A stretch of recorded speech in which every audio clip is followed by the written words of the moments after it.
Olá, gente boa, sejam bem-vindos ao segundo episódio da segunda temporada do vosso podcast favorito, Naturalmente Falando. E hoje para vocês temos uma grande conversa em carne viva, daquelas de pôr o dedo na ferida e remexer bastante. Temos um convidado especial, o João Franco. Olá, João, tudo bem? Olá, João. Olá, João. Sou eu. Estou aqui, como a ver. Tenho na cara. Está tudo bem? Como é que é, Diogo? Estás fixe? Tudo em ordem, tudo em Está ordem. tudo bem? Nós já nos conhecíamos, Obrigado pelo há convite. algum tempo já vínhamos a falar sobre alguns temas e hoje é a primeira vez cara a cara, ou ecrã a ecrã, como Finalmente, se diz. finalmente.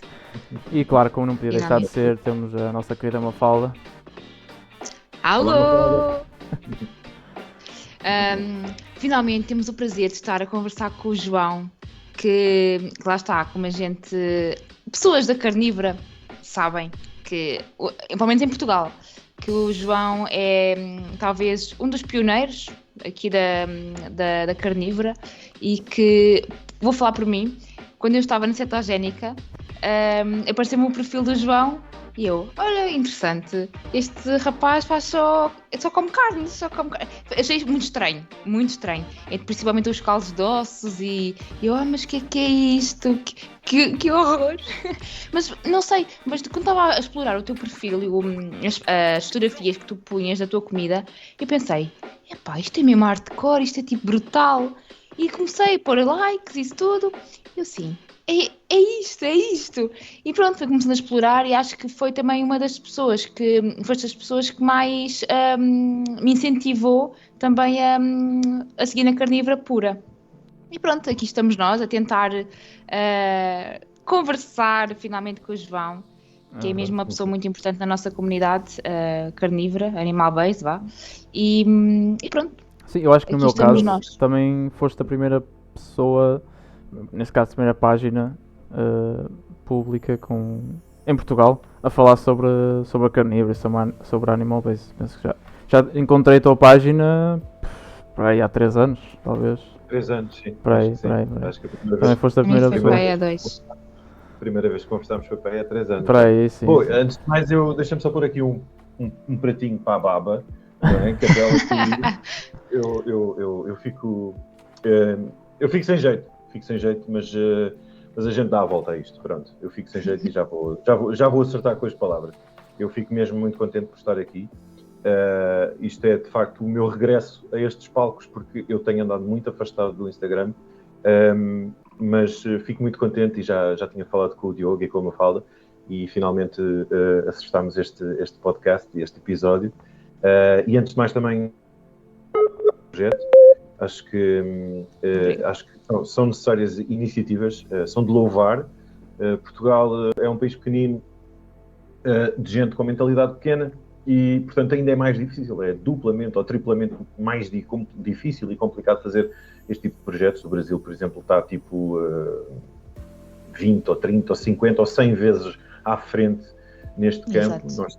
Nós sabemos, porque muitas das pessoas que nós seguimos e com quem conversamos nesta comunidade, digamos assim, das dietas e das variáveis de low carb e cetogénica, a maioria das pessoas são brasileiras, mas aqui e ali já se vai vendo algum conteúdo em português e por isso dizer-vos cara a cara agora, finalmente, muitos parabéns pelo vosso projeto e desejo-vos toda a sorte do mundo e eu sei que vocês, na medida daquilo que estiverem dispostos a fazer, acho que vocês vão conseguir chegar a mais pessoas e passar a informação que é muito importante.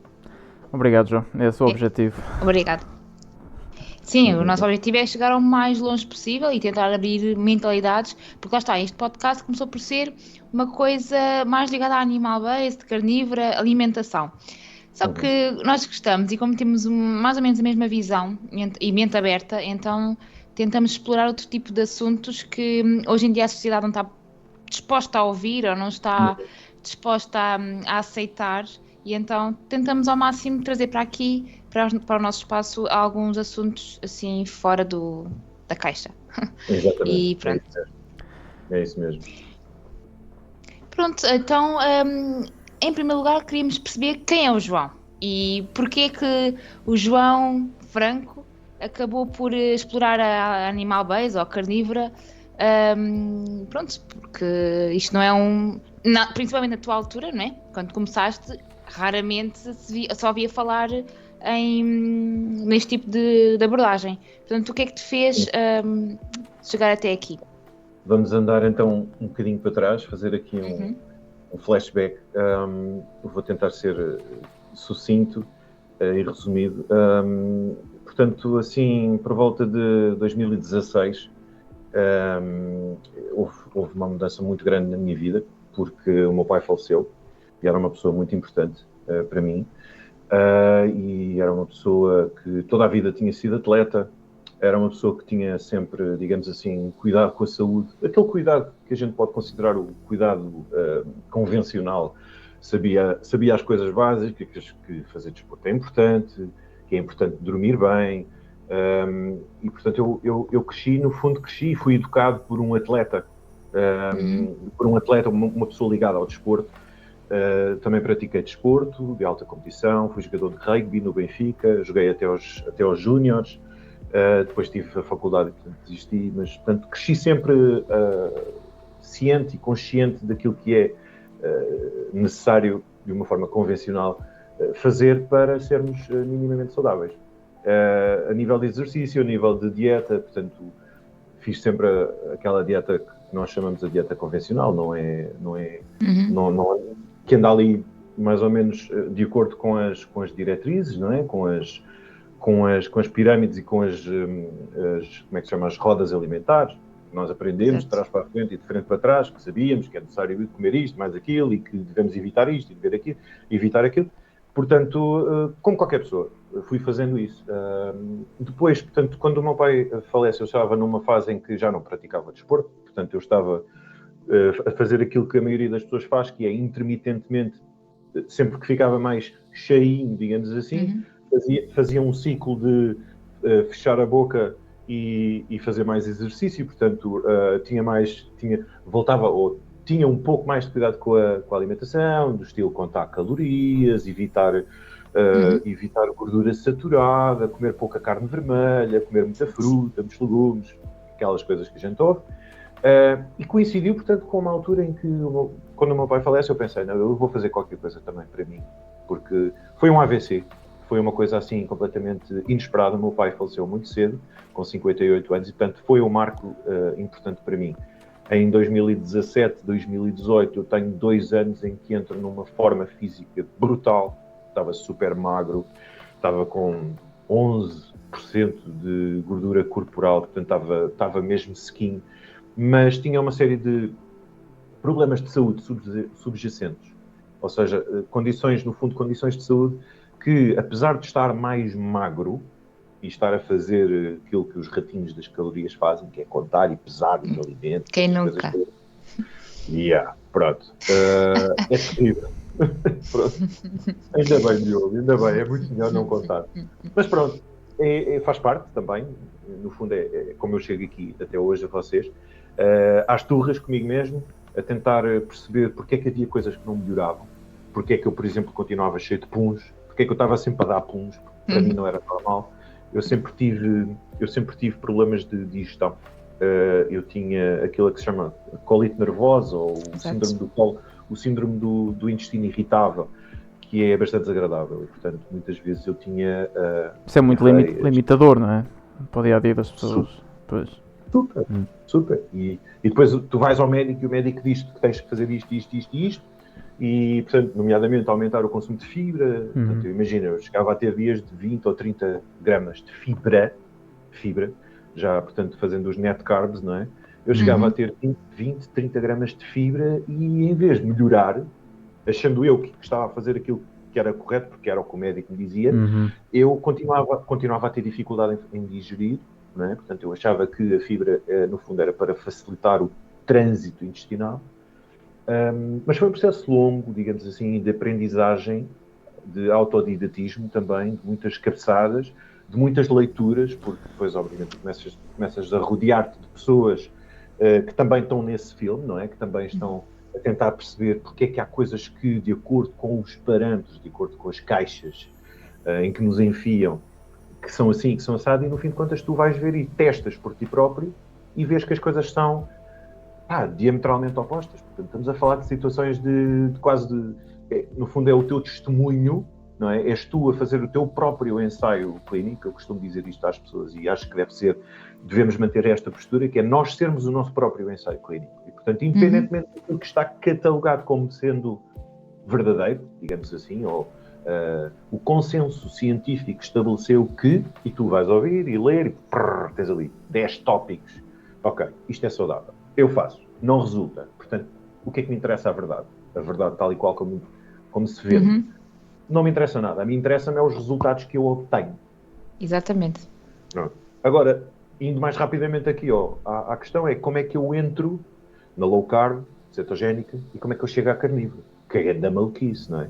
Portanto, tu começas a falar com o pessoal do low carb e começas a perceber, estes gajos do low carb são muito malucos. O quê? A fibra é importante, mas calma aí e tal. Low carb, high fat, poucos amidos, poucos açúcares, carga glicémica, índice glicémico. O que é isto?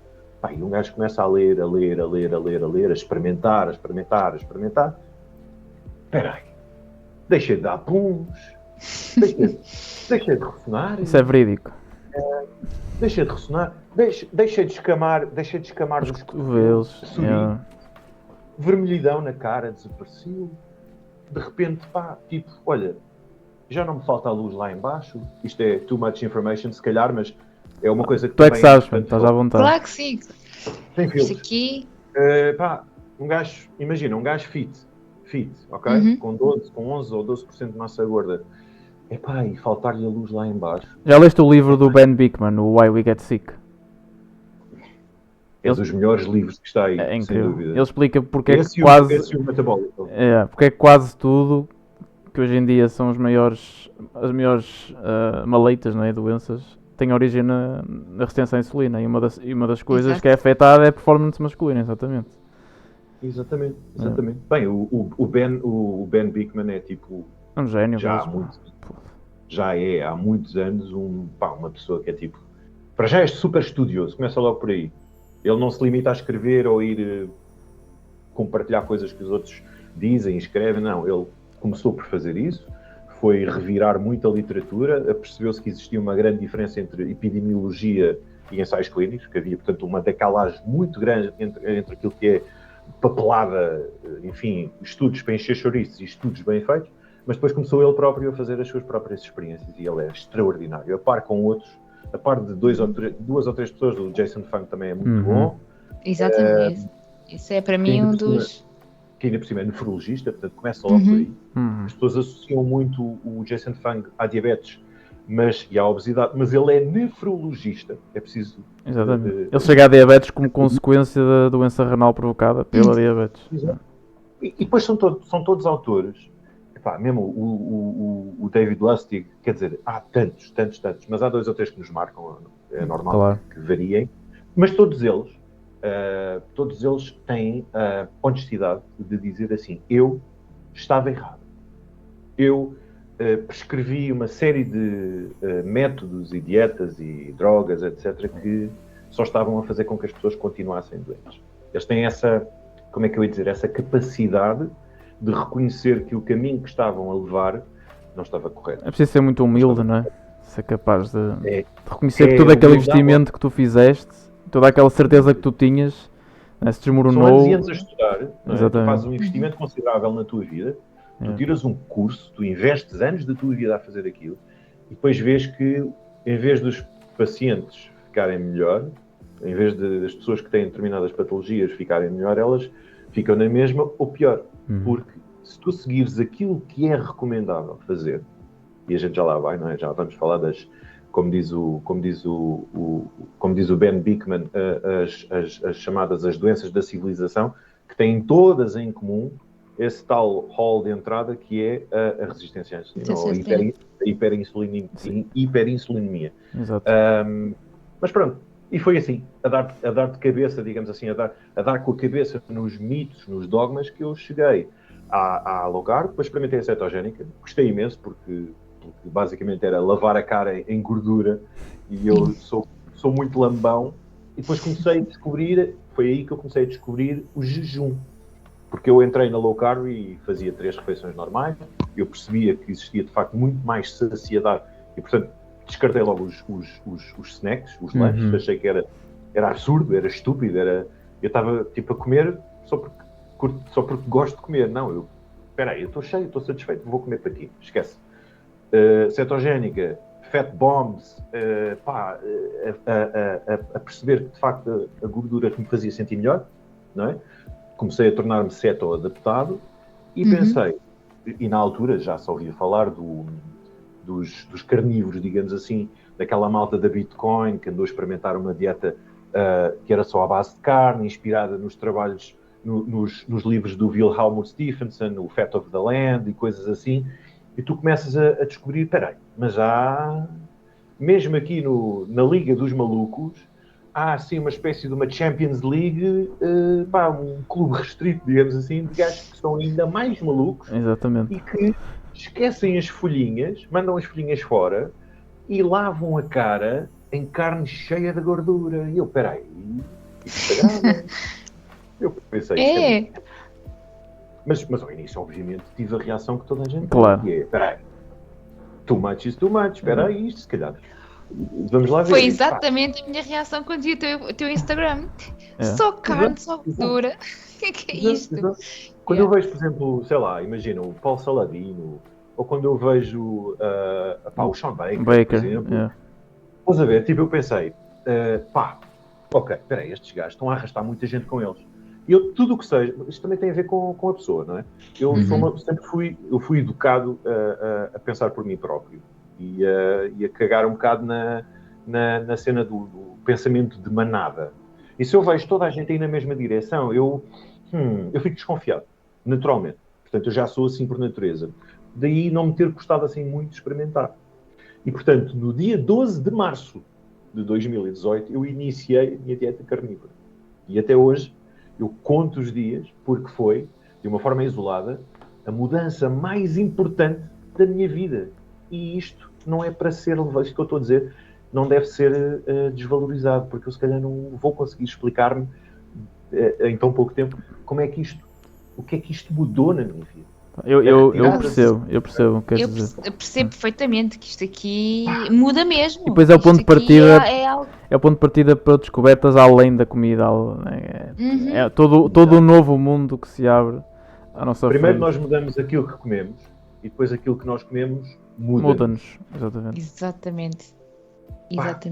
Eu estou plenamente convencido, e não preciso de ouvir especialistas e estudos e merdas, eu estou perfeitamente convencido que o facto de eu ter mudado a dieta e estar a fazer uma dieta que é completamente, digamos, é a antítese de tudo aquilo que dizem que é saudável, eu tenho noção que isso mudou a minha forma de pensar, a minha forma de raciocinar e de me relacionar com as pessoas, com o mundo em que vivemos. Claro. E era como a Mafalda estava a dizer. Desculpa, é como tu estavas a dizer, depois, além da dieta, tu fazes esta mudança de estilo de vida e tu descobres que para teres um estilo de vida mais focado no teu bem-estar, a dieta é apenas, digamos, é um pilar fundamental, mas é apenas um pilar de uma série de pilares que sustentam, portanto, esse bem-estar. E, portanto, é normal. Depois começamos a ler sobre biohacking, sobre... Depois surgem todas as outras coisas que vêm arrastadas e... Eu falo por mim e o Diogo, e nós temos partilhado muitas vezes agora no podcast, a nossa vida mudou muito desde que a gente descobriu a Animal Base ou carnívora e lá está, a comunidade em si ajuda bastante e tudo o que a gente aprende é muito bom. Mas tenho uma dúvida. Claro. Há bocadinho publicaste no Instagram 2100 e qualquer coisa de dias. 2117. Pronto. Em 2117 dias não houve um dia em que saíste um bocadinho fora ou tu tens ou permites-te sair um dia por semana ou comer de vez em quando alguma coisinha especial, porque faz parte também da nossa vida, não é? Ou fazes mesmo tudo restrito só porque, pronto. A tua pergunta é pertinente e vem muito, muito, muito a calhar depois do Natal. Pois, olha, exatamente. Ok? Mas eu vou-te responder com a maior sinceridade possível. Que é assim, eu ao início, nos primeiros, digamos assim, os primeiros 3 meses da carnívora, eu ainda andava à procura daquilo que era ideal para mim, em termos de frequência de de refeições, em termos de quantidade de gordura. No fundo, estava à procura do meu ponto de saciedade, porque quando tu desces da cetogénica, e eu, quando falo de descer, é descer hidratos, quando tu desces da cetogénica para uma carnívora gorda, eu chamo-lhe a lipívora, quando tu desces da cetogénica para uma há muita gente que diz cetocarnívora, mas isso para mim não faz sentido nenhum. Não faz sentido. Por acaso, eu não gosto muito da palavra, mas É quem chama. Esquece. Portanto, a carnívora gorda, chamemos-lhe assim, uma carnívora inspirada numa cetogénica terapêutica, não é? Que é aquela que dá cabo dos cancros e cenas assim, como fazem muitas pessoas há muitas clínicas low carb, cetogénica, que fazem esse modelo, tipo, imagina 80-20, não é? 80 gordura, 20 proteína. E eu experimentei, andava ali a experimentar. E ao experimentar eu percebi que, peraí, eu não preciso de comer tantas vezes. Eu vou fazer aqui uma experiência e, portanto, os primeiros 3 meses eu estava, no fundo, à procura do meu lugar, o que é melhor para mim. Mas, como eu trazia, e nós trazemos, e eu digo isto sempre, que é, às costas, nós trazemos anos e anos e anos e anos de maus hábitos. E, portanto, eu tinha bem presente na minha forma de pensar, eu tinha bem presente aquele conceito do dia do lixo, ou da refeição do lixo, e portanto eu dava-me digamos assim, eu recompensava-me, digamos assim, pela ausência, achava eu, de hidratos. Eu, de vez em quando, fazia-me, imagina, ia à Telepizza, ou sei lá, uma coisa qualquer, ou comia, não vou dizer McDonald's, porque eu depois, na altura, de facto, fazia muita coisa em casa. Bolinhos e biscoitos e granolas e essas coisas. Portanto, eu achava que uma vez por outra, de vez em quando, não fazia diferença. O caraças é que não faz. Porque quanto mais sensível tu és à insulina, ou melhor, quanto menos resistente à insulina, mais sensível não só à insulina, mas mais sensível tu estás aos sinais da saciedade, da fome, etc. Portanto, tu estás muito mais ligado ao teu corpo. E então a pergunta que eu faço, e eu na altura andava, mas espera aí, para que é que eu estou a fazer isto? Que era, eu estou-me a estragar, digamos assim, eu estou a intoxicar-me deliberadamente só para satisfazer o meu desejo de requinte. Fazendo o paralelismo com os anúncios da Ferrero Rocher. Eu vou satisfazer o meu desejo de requinte, porquê? Então eu vou comer para gerir emoções, é isso? Eu vou comer para gerir emoções ou eu vou comer para nutrir o meu corpo? Comer, basicamente, serve para quê? Porquê é que eu ponho comida na boca? E então, cada vez que eu punha o pé na jaca, como dizem os brasileiros, cada vez que eu me estragava, eu tinha uma ressaca horrível. Ou seja, eu comecei a perceber que o meu problema não era tanto a comida, mas a relação doentia que eu tinha com a comida. Ou melhor, que eu tenho. Tenho que dizer isto sempre assim. Um viciado... Mas eu acho que nós... Eu acho que nós, agora estás a pegar nisto, e pelo que eu tenho estado a perceber da tua conversa, para mim tu és uma pessoa normal. Uma pessoa que até, pronto, fazia uma alimentação simples, normal. Pronto, teve aquele episódio do teu pai, tudo bem, que se calhar pode ter levado a um estado mais, não digo depressivo, mas pronto, mais de compulsão, não estou a dizer que pode ser, mas pronto, voltar àquele estado de magreza ou ficaste mais seco, mas pelo que eu estou a perceber, tu não tiveste nunca uma relação má com a comida, nunca foste muito gordo. Não, na realidade isso, se calhar foi eu que me expliquei mal. Eu sempre tive uma relação má com a comida. Isto é, eu sempre adorei comer, sempre fui aquilo que se chama um bom garfo. Mas demorei muitos anos, só há poucos anos é que eu percebi que o meu problema, e o problema da maioria das pessoas, atrevo-me a dizer, é essa relação com a comida. Que não tem nada a ver com... enfim, não tem a ver com estarmos focados em comer pela nossa saúde, tem a ver com o facto de nós estarmos habituados a comer para gerir estados emocionais. Exatamente. Nós vingamos na comida. Nós usamos a comida como desculpa para... Estamos tristes, comemos. Estamos contentes, comemos. Estamos assim... olha, se calhar já comi qualquer coisa. Que horas são? São 8. Está na hora de comer. Portanto, nós temos fome de horas, fome psicológica, nós temos fome emocional, fome social. A fome está em todo lado. E as pessoas, Mafalda e Diogo, as pessoas passam a vida a comer. Passam a vida a comer. Sim. E, portanto, E não se dão conta disso. Nada. É. Claro que não. É a cena do rato. É a cena do rato Na rodinha. Na rodinha. Sim, Ele está sim. ali, pumba, está sempre Está ali. sempre. Ele está sempre entretido. Ele ainda não acabou a digestão e já está a comer.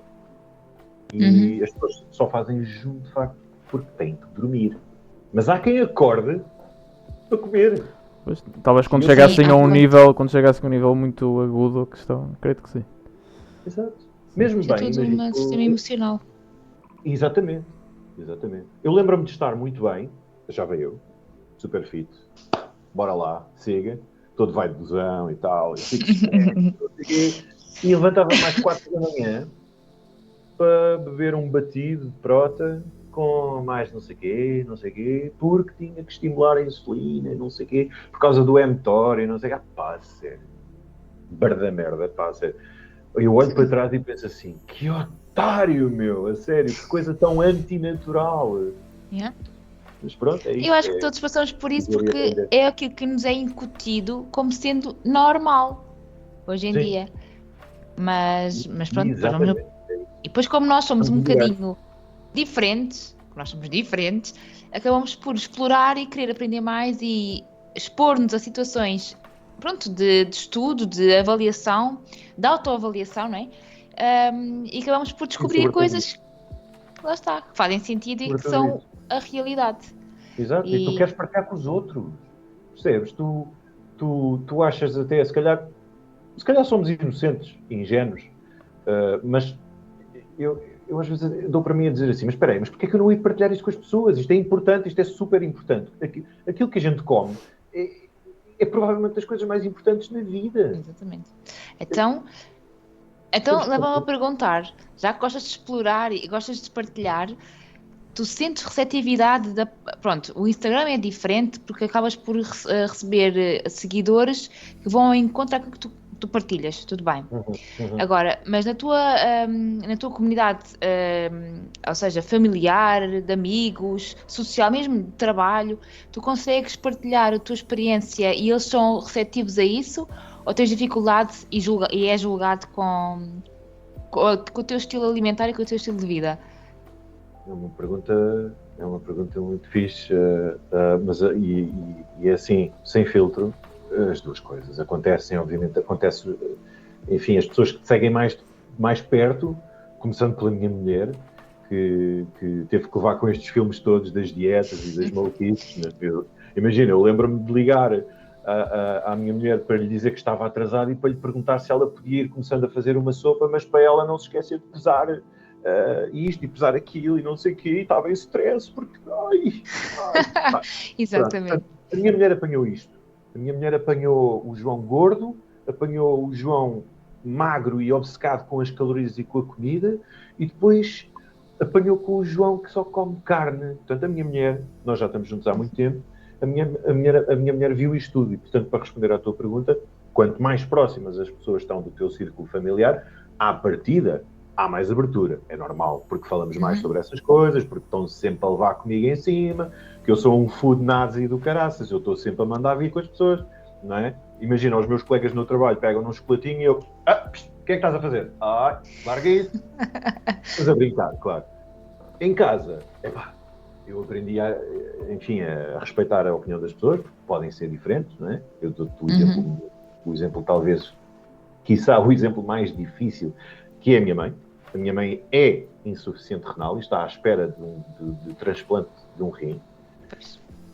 É tão simples como isso. Isso é sempre mais difícil de lidar, essas relações. Casa de Ferreiro, espeto de pau. E portanto, a minha mãe respeita, admira e fica toda contente e orgulhosa porque eu apareci fui eu ao podcast e não sei o quê. O meu João até tem podcast em inglês. Ai, tão giro, eu gosto de pronto. Fica orgulhosa e tal, mas eu mãe, então mas ficas orgulhosa, mas porquê que não experimentas, mãe? Porquê? Porque tem medo. Pronto. Tudo começa com uma escolha. Está resolvido. Compreendo. Cheguei à conclusão que não posso fazer nada por ela. Mas também tenho, como tu estavas a perguntar, também tenho pessoas que são altamente críticas. Perdi amizades, inclusivamente, porque há pessoas que são de tal maneira fundamentalistas que acham que eu que estou, não só estou a dar cabo da minha saúde, mas como da saúde do planeta e cenas assim, porque a minha dieta tem uma pegada carbónica muito elevada, porque mato animais. É preciso respirar fundo. É preciso respirar fundo e perceber que a partir do momento em que as pessoas te julgam por aquilo que tu comes, há alguma coisa que não está bem, Mafalda. Quer dizer que aquelas pessoas nunca foram tuas amigas de verdade. Exato. É muito simples, é muito simples. É um filtro, acho que é para toda a gente é um Temos que filtro. aprender a ser estoicos. Temos que ser estoicos na vida. Temos que aprender, temos que nos orientar para uma filosofia que nos faça ver que nós devemos preocupar-nos com aquilo que podemos controlar. E, portanto, tudo o que são coisas que acontecem à minha volta, obviamente que existe esse impacto, não é? A gente está a lidar com essas situações e uou. Mas a gente aprende, porque é assim, eu tenho que estar primeiro. E este egoísmo, digamos assim, torna-me muito mais altruísta, porque se eu estiver bem, eu estou melhor para os outros. Para os outros, exatamente. Quem não quiser estar bem, quem não quiser ouvir, experimentar, quem quiser emprenhar de ouvidos, não é? Quem quiser saber o que é bom para eles através daquilo que lhes dão na televisão ou whatever, façam isso, pronto, boa. Não é para mim, mas temos que estar minimamente abertos a ouvir pessoas com opiniões diferentes. E foi isso que nos trouxe até aqui. É preciso ter a humildade intelectual de reconhecer que o que nos trouxe aqui foi não só uma vontade de aprender, mas foi o erro também. Foi o erro que nos trouxe aqui. E isso é muito importante reconhecer isso. E, portanto, sim, há pessoas que aceitam bem, há pessoas que aceitam mal. Eu tenho respostas para os dois. Tenho respostas curtas, tenho respostas longas, porque se há coisa que a experiência me trouxe, e lá está, estou a 3 meses de fazer 6 anos de carnívora, uma pessoa aprende a responder, obviamente. Ao início eu ficava... eu não sei explicar o que é que são os triglicéridos e tal, e não sei o quê, mas a pessoa depois vai lendo e vais ganhando bagagem. Quais são as tuas respostas curtas para essas situações? Depende. Sacas um tópico à tua escolha, vá. Olha, podes pegar naquela de há bocadinho, estás a dizer que faz mal ao planeta e aos animais e não sei o quê. Foste logo buscar uma daquelas mesmo... Porque essa... sabes bem que... Para muitas, nós conhecemos muitas pessoas que estão a começar agora. A resposta curta é esta. Se matar animais fizesse mal ao planeta, estávamos todos mortos. Porque uma dieta à base de plantas mata muito mais animais. Ponto. Acaba aqui. Não é? Portanto, é assim, se comer carne fosse crime, estávamos todos presos. Se matar para comer, assim, era isto que eu queria dizer. Se matar para comer fosse crime, estávamos todos presos. Okay. Portanto, essa ideia de que há dietas que matam menos animais, não sei o que, isso é tudo conversa de café, não é? Isso é malta que não sabe como é que as coisas acontecem no campo, na vida diária da agricultura. E no fundo, se nós estamos aqui hoje, é porque a nossa espécie evoluiu por isso mesmo, porque nós caçávamos, que éramos obrigados a caçar, senão não sobrevivíamos, não é? Senão... Isso já não sei. A evolução das espécies enfim, lá está, foi uma coisa que veio depois. Eu nunca tinha pensado nisso. É sim, para todos os efeitos é uma proposta teórica, não é uma verdade absoluta. Sim. Mas pegando no que a Mafalda está a dizer, a verdade é que se fôssemos descendentes de vegetarianos... Desculpem, sempre uma moto a esta hora. Eu gosto de moto, eu sou motar. Está-se bem. Se nós fôssemos, digamos assim, se estivéssemos relacionados com os macaquinhos, não é? Se nós viéssemos dos macaquinhos, ou se fôssemos vegetarianos, digamos assim, ainda estaríamos nas árvores a tirar cocó uns aos outros. Mas sabes, João, isso é interessante. Eu comecei a pensar um bocado nisso, também com os teus posts, já há uns anos, e eu comecei a refletir, e eu cheguei à conclusão, não sei se certo ou errada, mas cheguei à conclusão que, quer tu olhes para a questão da alimentação de uma perspectiva criacionista ou de uma perspectiva evolucionista, tu chegas sempre à mesma conclusão. quer olhes para a Bíblia, quer olhes para artigos científicos, para o que Charles Darwin escreveu e os outros escreveram, vais chegar sempre à conclusão de que nós somos feitos para comer carne. Por isso, o pressuposto nem sequer é tão importante assim. Exatamente, tens toda a razão, concordo contigo. É ouvir o que as pessoas na terrinha dizem. Quando tu lhes dizes que só comes plantas, eles dizem logo, como é que você tem força para trabalhar? Já dizem que peixe não puxa carroça também, não é? Quer dizer, Yeah. Assunto arrumado. Próximo. É por isso que eu gosto de falar com as pessoas do campo. Por isso é que eu gosto, porque eu sinto-me ignorante, não é? Imagina, eu saio de Portugal, saio de Lisboa e vou para a terra. Eu vou a Bragança, como fui a semana passada. E eu estou a falar com as pessoas no mercado e com as pessoas na rua e não sei o quê. Eu estou ali a interagir, a aprender, a beber daquela sabedoria popular. E eu percebo que aquilo que nós lemos, aquilo que nos dizem, é tão pouco ao lado do que estas pessoas sabem, porque elas estiveram ali, estás a ver, no campo, nas lides diárias. É óbvio que uma pessoa sem carne vai desfalecer. claro. A carne é o alimento de maior densidade nutricional que existe. Exatamente. Isto é, e aqui podemos juntar um bocadinho da sabedoria popular, digamos, a um conhecimento chamado mais científico ou experimentalista, que é ninguém, no seu perfeito juízo, pode discordar da afirmação que a carne é o alimento de maior densidade nutricional. Mas sabes perfeitamente que vão tentar discordar. Sim, podem tentar, claro. Sabes Eu posso dizer que um quadrado é um círculo, obviamente. Isso depois, olha. Depois resta-nos saber encaixar. Eu gostava de ler, muitas vezes o pessoal a comentar os teus posts e tu ias lá responder, davas-te ao trabalho de responder, sempre de uma forma respeitosa. Eu ria-me daquilo, gostava de ler aquilo. Estás a falar do Instagram Não, no Facebook. antigo? Eu seguia no Eu não tenho Facebook, João. Nos dois, Instagram, Facebook. Eu dava, até no Fat Secret, pá. Até no Fat Secret eu perdia tempo a responder às pessoas. O Fat Secret, que é uma aplicação para contar calorias e não sei o quê, também tem uma rede social. Ok. E eu tinha lá posts, porque eu queria mostrar às pessoas as minhas experiências e não sei o quê. E levava com aqueles comentários, tu és um ataque cardíaco ambulante e a gordura saturada entopa as artérias. Entope, está bem, pronto. Mas é como eu estava a dizer, eu dava-me ao trabalho estupidamente, hoje sei que é estúpido e é parvo, porque é preferível fazê-lo de outras formas. Nós temos que nos preocupar em influenciar as pessoas à nossa volta. Porque as pessoas têm que ser elas a vir. Não é? Nós não podemos chegar ali e dizer assim, olha, sabes, isto é que é bom. Não. Tem que ser a pessoa. Porque a ajuda, ou o conhecimento, ou a verdade, não é para quem precisa, é para quem quer. Estás a ver? Eu posso precisar de ajuda. Se eu não quiser ajuda, Ninguém te Exatamente. pode estou ajudar. tramado. Claro. Exatamente. É mesmo. Então tu sentes que a pessoa que tu és hoje é o teu estado mais...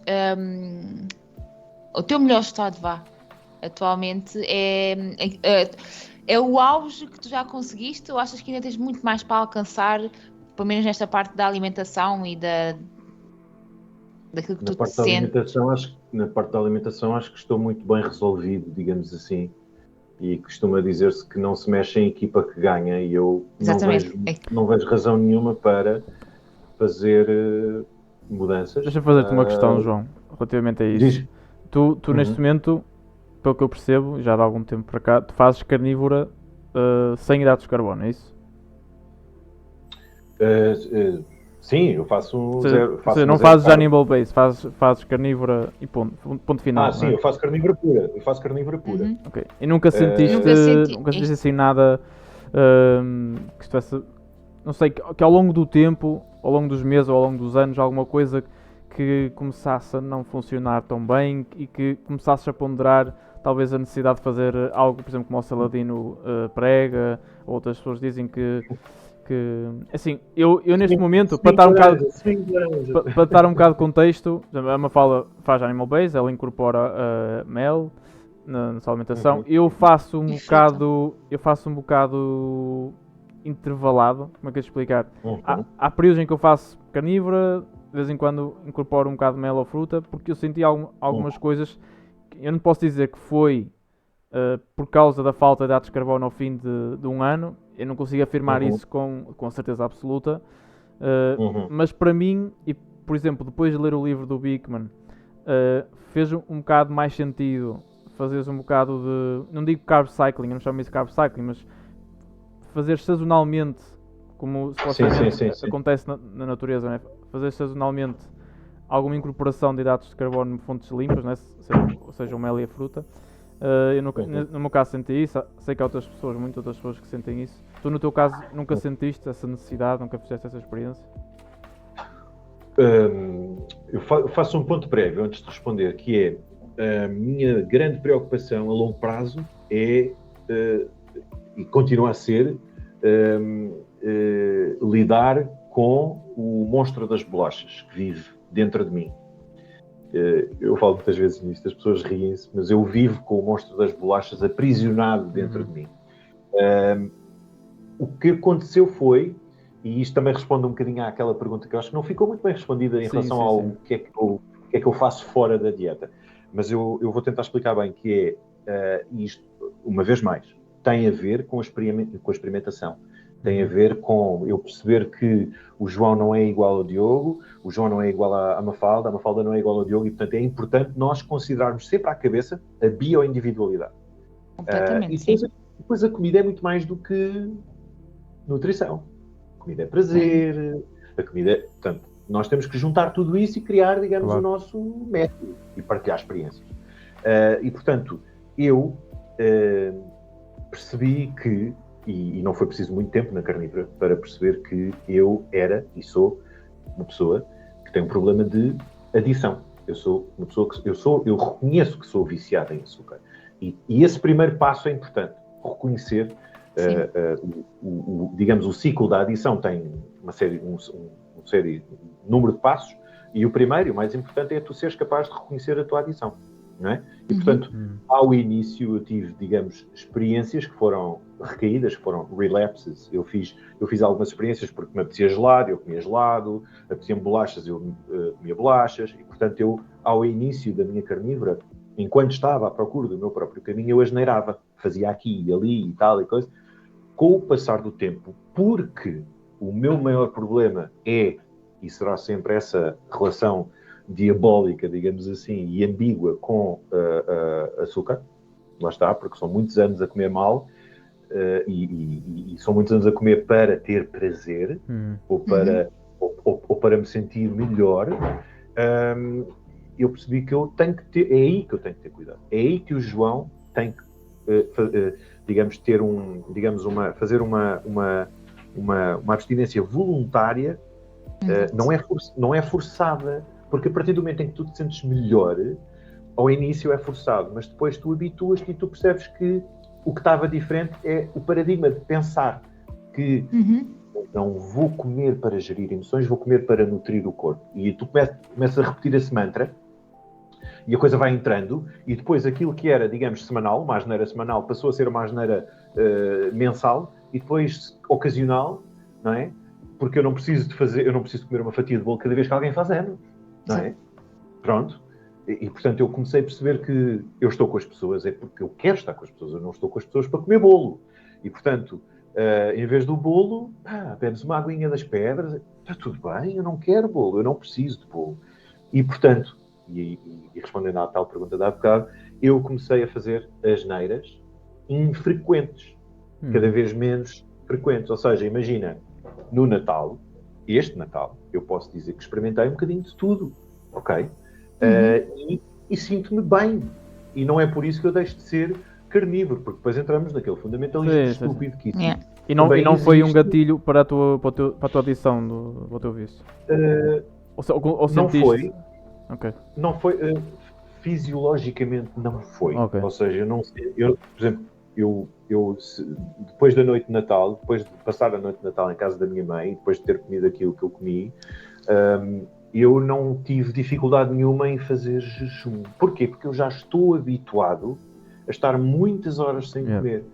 E é aqui que eu trago esta componente que eu acho que é importante para responder um bocadinho a tudo o que já falámos aqui, ou para ajudar a responder, que é a questão do jejum. O jejum és fã do jejum? O jejum é uma alavanca brutal, uma catapulta brutal para eu sou hiper mega fã. É muito bom. Por exemplo, imagina, a seguir ao Natal, eu tive 36 horas sem comer, na boa. Mesmo E as tendo pessoas comido todos os doces, né, tudo aquilo. Pois foi como eu. E- Yeah, sim, porquê? Porque eu estou setor adaptado. yeah. Ai, comeste açúcar e a insulina e não sei o quê. Calma. O Relaxa. corpo sabe o que faz. Quando um gajo... É isso. É isso. Eu basicamente tenho que confiar nos sinais do meu corpo. Yeah. Tirando, quando eu ouço, se for o caso, se eu ouvir o monstrinho das bolachas aqui dentro a dizer coisas do estilo dá-me mais disto, dá-me mais aquilo. Não, aí mordes a língua, calma. Temos que ser também... A força de vontade é um músculo. Também se treina, não é? Sim. Agora, é preciso passar por dificuldades, e é preciso dizer isto, é importante. Ninguém chega aqui, a 6 anos de carnívora restrita, ninguém chega aqui, isto é tudo fácil. Não. Mas nós temos que nos expor ao desafio. Se eu não me expuser ao desconforto, é como ganhar, por exemplo, resistência ao frio.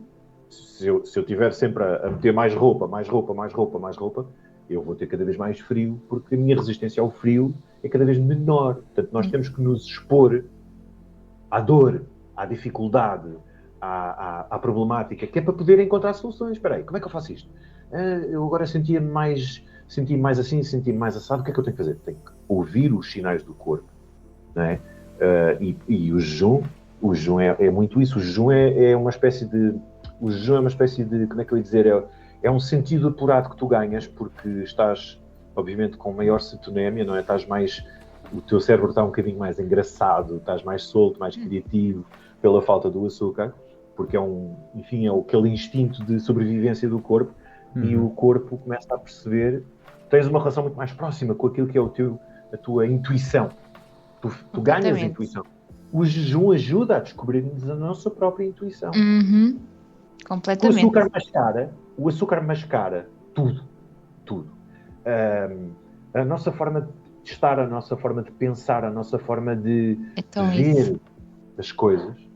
O jejum traz isso à superfície. Que é, para mim, é pensar assim, eu tenho 40 anos e estou a descobrir-me. Eu pensava que já tinha a minha personalidade formada. Afinal, não. Nós estamos em constante aprendizagem. Aqui está a prova de mais uma pessoa a dizer aquilo que eu achava. E também só descobri isso com o jejum quando fiz o meu jejum maior este ano. Lá está, eu adoro jejum, sou mesmo fã. Eu não faço para emagrecer, obviamente que para mim jejum não é para emagrecer, é mesmo para me autoconhecer. E então descobri um poder gigante do jejum, que é levar-nos ao nosso interior mais profundo e descobrimos certos pormenores que não estávamos habituados. É como se fosse um estado meditativo muito mais profundo. Sim. É uma forma de meditação biológica. E então, sim, e lá está, mais uma pessoa a comprovar aquilo que eu achava. É espetacular. Falar sobre o jejum dava, enfim, é pano para mangas. Tu ouves muitas vezes as pessoas a falar, e agora já se ouve muito falar do jejum intermitente, para aqui, as combinações das horas, o 16-8, isto e aquilo, e o 12 não sei o quê, o 20-0 e tal, a janela da alimentação, porque as pessoas perceberam. E até porque a literatura já está muito avançada. Já está, não é? Tu tens aquele período em que todos os testes, todos os ensaios clínicos que mostram que existe uma janela mais curta de alimentação e uma janela maior de jejum, tu mostras que existe uma série de biomarcadores que melhoram. Muito rapidamente. Sim. Seja em crianças, seja em adultos, seja em pessoas de idade, o jejum é uma ferramenta brutal para tu perceberes que o teu corpo tem uma capacidade regenerativa brutal. Física e mentalmente. E não é à toa que até pessoas com problemas cognitivos, não é? Doenças neurodegenerativas, é-lhes muito recomendado o jejum. Por causa da questão da resistência à insulina no cérebro. Que é a diabetes 3. Que é o Alzheimer. Exatamente. Alzheimer. E, portanto, sim, há pessoas que recuperam capacidade cognitiva. Já vi vários vídeos e impressiona-me imenso, porque eu tenho um cuidado e um carinho especial com velhotes, e eu fico imensamente impressionado com pessoas que, imagina, tu de um dia para o outro, ou digamos que numa semana, estavam tipo completamente vegetais autênticos, vegetais, estás a ver? E mudam e fazem uma dieta à base de manteiga e carne e folhas, ok? Uma cetogénica terapêutica e começam a querer andar e a querer falar. Oh meu Deus, mas se isto não convence as pessoas de que é absolutamente fundamental para recuperarmos a nossa saúde, nós partirmos a porra da roda dos alimentos e da pirâmide alimentar e virá-la ao contrário mesmo, como dizia a Sarah Halberg, pai, as pessoas, então, se até os velhotes que têm um metabolismo lentíssimo melhoram, quanto mais crianças hiperativas que estão a crescer e que ainda não entraram em idade sexual. Pá, é brutal. E, portanto, este conhecimento e estas experiências têm que ser partilhadas e, obviamente, que depois o feedback, não é? Aquilo que as pessoas nos dão, é isso que vai fazer com que elas experimentem ou não. Mas eu vejo cada vez mais pessoas a querer experimentar. O jejum, pelo menos, é uma boa porta de entrada, digamos assim. Sim, acaba por, como é mais falado hoje em dia e se calhar abrange muitos estilos alimentares, acaba por ser mais aceito, vá. Sim, já tens E muitos depois, lá está, acho que nutricionistas a utilizar o jejum como ferramenta. Sim. Nutricionistas que vêm de um background mais tradicional, não é? Da roda dos alimentos e das calorias e tudo mais alguma coisa. Os nutricionistas da bolachinha, não é? E da Exatamente. gelatina. Sim. Eles já, até eles... Já não conseguem negar. Até eles já... Exato. Bom, mas continuem nas 6 refeições, isso é outra história, pronto. Tenho uma última questão a nível alimentar, para depois passarmos um bocadinho à parte do teu projeto atual, que é muito interessante. És a favor ou não dos laticínios? Principalmente do queijo, leite cru, o que é que tu... Lá está, também são alimentos, apesar de serem ricos em gordura, certo? Também têm algum teor de hidratos de carbono, pronto. E às vezes há muita gente que não é tolerante. E qual é que é a tua opinião sobre esses produtos? A minha resposta curta é esta. A minha resposta curta. Como eu estava a falar com o Diogo, há a resposta curta e há a resposta longa, mas eu começo pela curta, que é nada daquilo que as pessoas compram como pensando que são laticínios tem alguma coisa a ver com leite. Exato.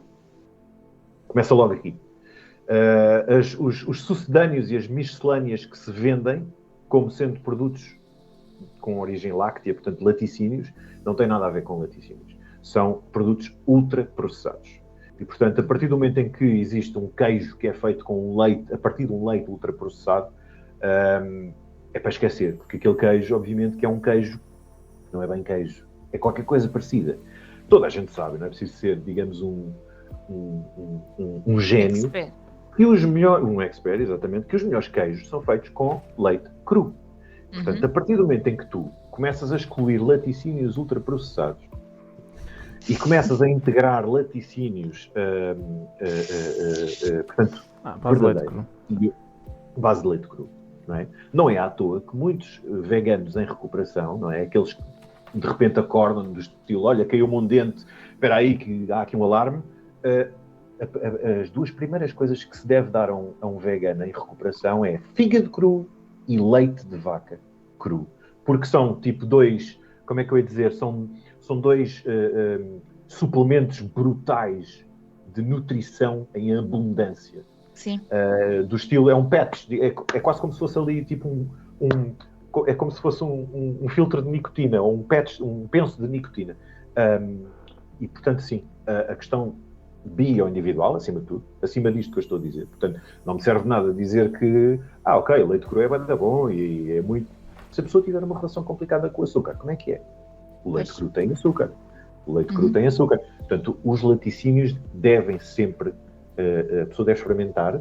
Portanto, para mim, não. Ou melhor, controladamente. O queijo é a minha visita... é a minha visita controlada e vigiada ao monstro das bolachas. Por acaso o meu também. Eu dou, digamos, eu dou-lhe esse espaço. É o espaço que eu lhe dou, é o queijo. O resto, já experimentei leite cru, já experimentei mel e dei-me sempre a mal. porque eu acabo a pensar assim, epá, isto é muito bom, se calhar vou comer mais. E então, está aí o problema, para mim. E, portanto, uma vez mais, cada um sabe de si, experimentem, que é o melhor.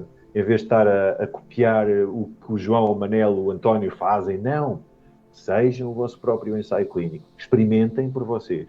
E depois, sim, tu podes dizer assim, olha, dei-me bem com isto, dei-me mal com aquilo. Agora, dizer que o leite é assim ou não, pá, é impossível. É impossível. Porque primeiro teríamos que falar de leite a sério. Começa aí, não é? A questão da alergia ou da intolerância à lactose está muito mal contada, não é? Por causa do leite, por causa do... Há o leite A1, o leite A2, mas não vamos entrar. Sim. Há Portanto, muitos laticínios sim, não. Sim, então, depende. Uma fala, se então, me permites aqui introduzir um novo tema. Agora, claro que sim. Mas tu que não abriste os olhos com isto, portanto... Por isso, como eu disse no início do podcast, eu já sigo pelo menos a página do Facebook do João, já somos amigos no Facebook há uns anos. E eu assisti a uma transição interessante nos temas dos teus posts, na altura em que eu me juntei ao teu Facebook. Tu estavas ainda muito focado na questão da alimentação, punhas muito frequentemente fotografias das suas refeições e estavas muito focado em sensibilizar as pessoas para isso. E uma coisa que eu gostei muito e gosto, ainda hoje o fazes nas tuas publicações, é que além de serem extensas, tens sempre links das referências de informação onde vais buscar, e acho que isso é muito importante para dar não só a credibilidade, né, mas para que as pessoas possam saber afinal onde é que está esta informação que este gajo está para aqui a falar, não é? E assisti então, como eu estava a dizer, a uma transformação no conteúdo que punhas. Começou com a questão da alimentação, também já falaste muito sobre e abriste os olhos, né? E puseste muitas questões sobre vários teoremas e propostas sobre o mundo em que nós vivemos, que nós achamos que são verdade absoluta, mas que também tem falhas, e também foi muito interessante. Ainda não cheguei ao mesmo ponto em que tu estás, não sei se vou chegar, mas pelo menos isso foi muito importante para eu começar também, até sobre isso, né? Comecei a... Estás a falar da panqueca, não é? Exatamente, do disco e da bola, dessas coisas, sim, exatamente. Mas não podemos, nem era para entrarmos por aí nesse episódio, porque isso só é uma conversa muito grande, mas eu queria chegar, era depois disso, começaste, e até agora, pelo que eu tenho percebido, tens estado focado, e tens o grupo Telegram, depois queres falar sobre isso também, eu também estou lá no grupo, também tenho contribuído, pronto. Tu chegaste à geoengenharia, isto é o termo bonito que é utilizado para descrever este tema, esta questão. Pronto, eu queria que tu explicasses, como se nós fôssemos muito burros, que nós somos todos muito burros, o que é isto? Exato. O que é isto da Eu sou loira geoengenharia? quase, portanto. O que é isto da geoengenharia? Também sou loiro. Não se nota, mas também sou. O que é isto da engenharia? Como é que chegaste lá? Porquê é que isto é relevante? Né? Como é que isto nos afeta? E pronto, começar a falar sobre isto, porque eu, em Portugal, à exceção do que tu vais expondo nos teus posts, de alguns vídeos, de alguns dos professores catedráticos a falar, sempre com muitos floreados e sempre de uma perspectiva muito positiva sobre o assunto, à exceção disso, não acho que não há mais ninguém em Portugal e poucas pessoas no mundo haverão a falar sobre isto, por isso o palco é teu e elucida-nos. Bem, como é que eu chego aqui? Eu chego aqui já há muitos anos, até antes de começar a carnívora, só que era daquelas coisas que eu tinha prometido a mim mesmo, que eu achava que isso sim era demasiado amalucado para partilhar nas redes sociais.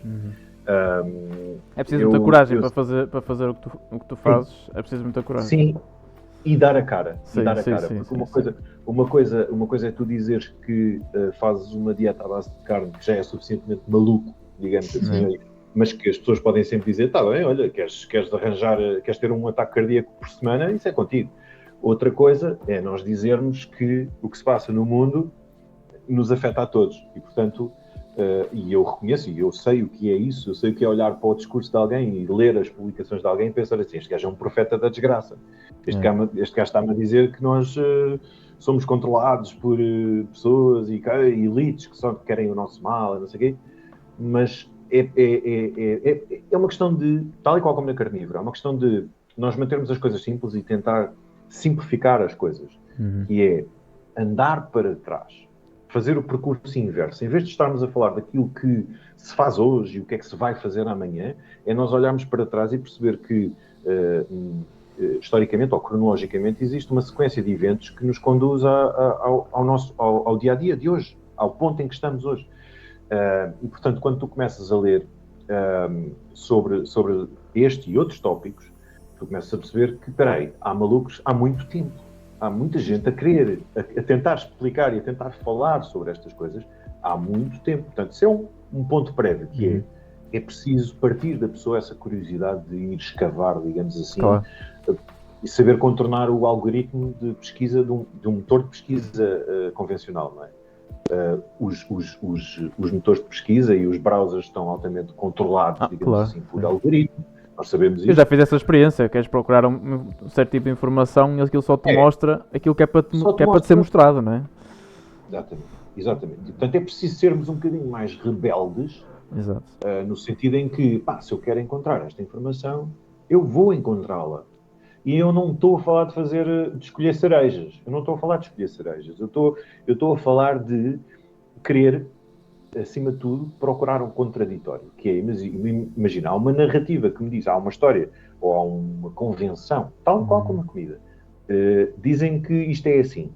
Eu quero tentar perceber se há pessoas que contradizem isso. E tu começas a perceber que as pessoas que contradizem isso, tal qual como na carne, são ostracizadas, censuradas. E porquê? Porque se, imagina, se a ciência é uma coisa viva e não dogmática, se a ciência não é um calhau, então nós temos que questionar constantemente as coisas. E tu começas a perceber que há coisas e certos assuntos que são considerados inquestionáveis. E tu contas sempre o mesmo padrão, não é? Que é aquela pessoa ou aquelas pessoas que questionam, são ostracizadas, são caladas, são ridicularizadas. É sempre o mesmo padrão comportamental. Já não sei quem é que diz isso, diz isso, é daquelas frases de t-shirt, mas é qualquer coisa do género. Se tu queres saber realmente onde é que está a censura, começa a perceber de quem é que não podes dizer mal. E começa por aqui. E, portanto, tu, quando, enfim, imagina, em 2016, 2015, 2016, eu já vinha lançado, digamos assim, com as Torres Gêmeas, mas isso foi tipo uma primeira chamada de atenção, digamos assim. É muito interessante essa questão também do 11 de setembro. Para quem for maluco o suficiente. Sim, o 11 de setembro para mim foi, digamos assim, uma chamada de atenção. Na altura tinha 21 anos, portanto, eu queria, sei lá, saber disso. Eu queria era curtir, estava na faculdade e, portanto, não estava virado para isso, obviamente. Mas mais à frente, em 2015, 2016, portanto, já passado algum tempo, eu comecei a prestar atenção a uns blogs do Dane do Geoengineering Watch, por exemplo. Eu comecei a prestar atenção aos blogs deles e comecei a reparar que havia muitas pessoas a falar sobre estas coisas. E, portanto, tal e qual como fiz com a low carb, do querer saber, aqui o que aconteceu foi a mesma coisa. Digamos, o mesmo método, só que ainda antes de começar com a dieta carnívora, que era, eu quero tentar perceber o que é que está a passar.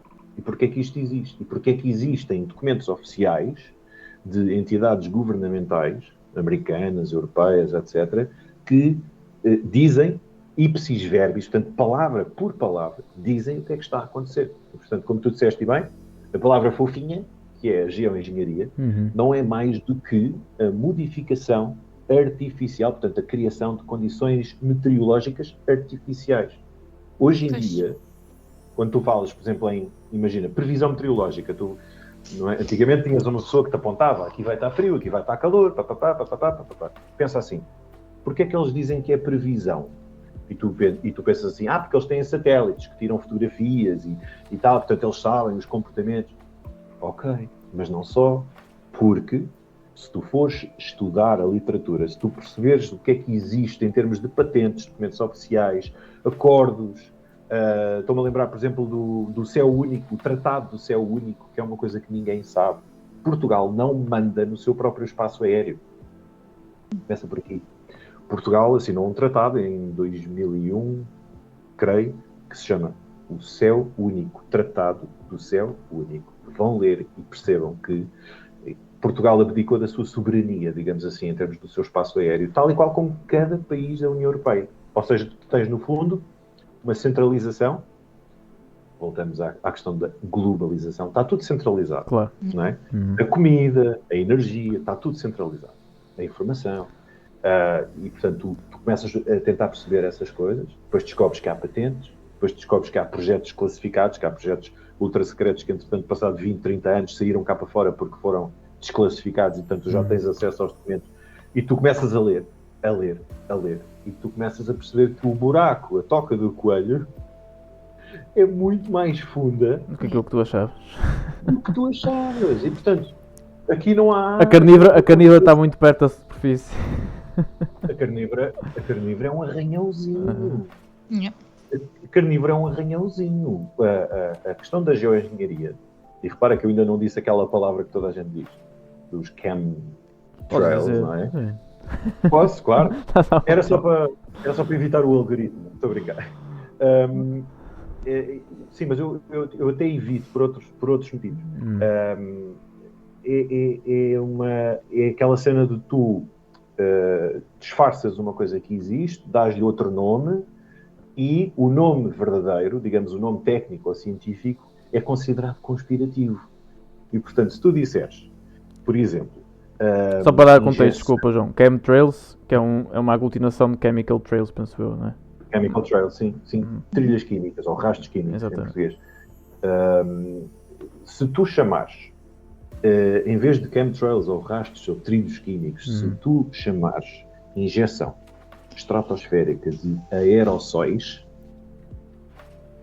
já estás a dizer, pois, porque tá, consenso científico, exato. Pronto. Pois o que eles dizem, mas isso é uma coisa experimental.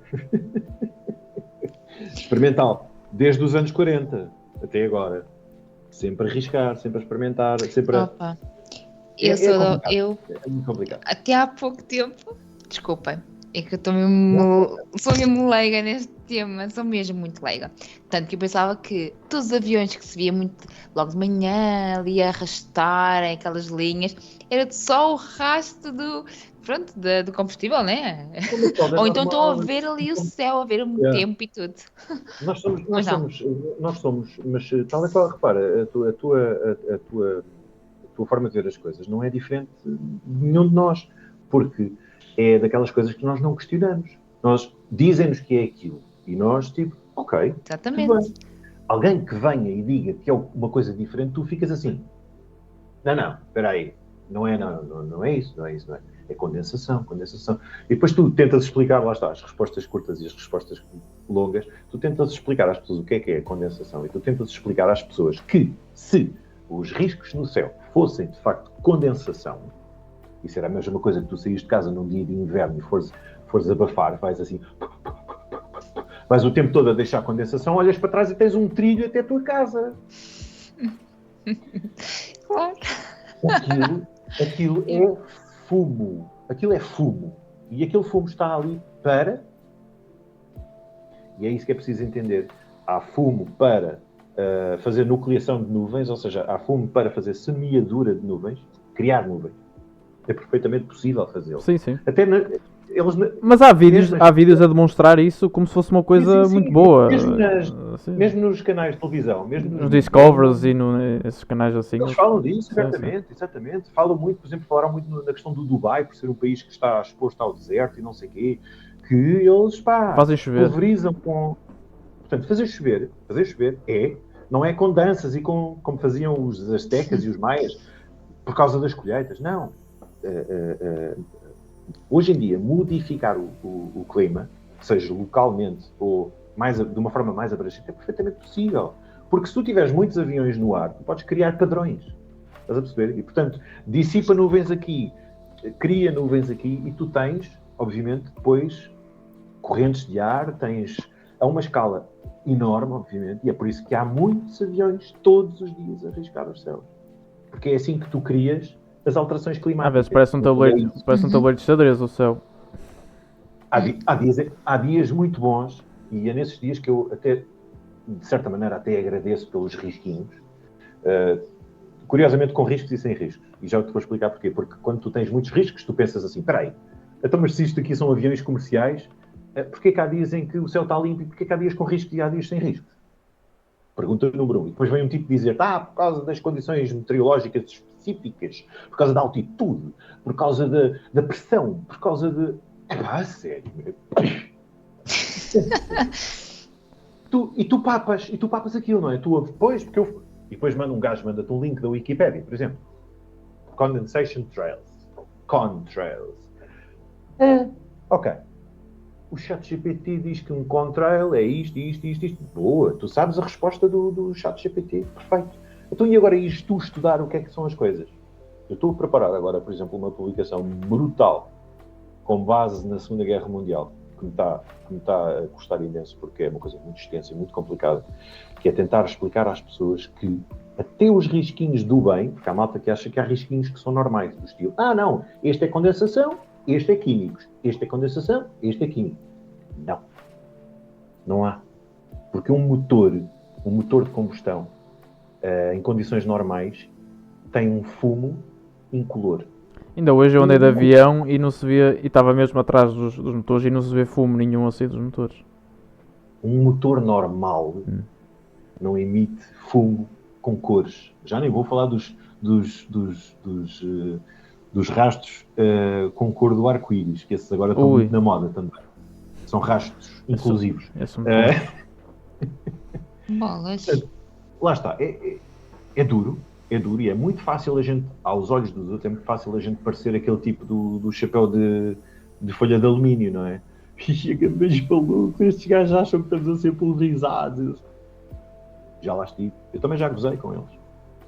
E depois, o que tu fazes é tentar contrariá-los, tentar achar ou encontrar argumentos para dizer não, espera aí, não, isto é assim, isto é assado, e não usar.